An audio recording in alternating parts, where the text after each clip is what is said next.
त्यांना जे पाहिजे तेच केल्यासारखं होईल.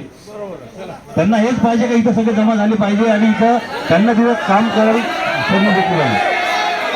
आणि कोणीही प्रक्षोभक वक्तव्य करायचं नाही आहे, परिस्थिती बिघडू द्यायची नाही, शांततेनं हे प्रकरण हाताळायचं आहे. कायदा सगळ्यांसाठी सारखा, त्यामुळे कायद्यानं सगळ्या गोष्टी होईल.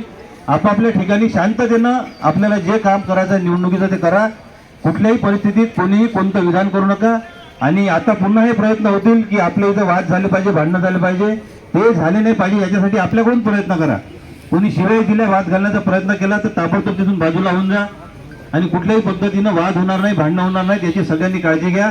मी आपल्याला नम्र विनंती करतो, कारण सगळं चांगलं असल्यामुळं आता हे वातावरण बिघडवण्याचे प्रयत्न त्यांच्याकडून होणार आहे. त्याचं काही होऊ देऊ नका आणि ताबडतोब इथून सगळेजण आपापल्या बूथवर निघा अशी मी सगळ्यांना विनंती करतो. आणि जे आपल्याला ठरलेलं आहे त्या पद्धतीने सगळ्यांनी आपापलं काम करावं. त्यांना जे करायचं आहे, त्यांना जे पाहिजे आहे ते साध्य झालं नाही पाहिजे, यासाठी आपण सगळ्यांनी इथून ताबडतोब निघून आपापल्या बूथवर जायची विनंती करतो. बाकीच्यांनाही फोन करा, जे तुमच्याशी संपर्क साधतील त्यांनाही फोन करा की सगळेजण आपापल्या ठिकाणी थांबा.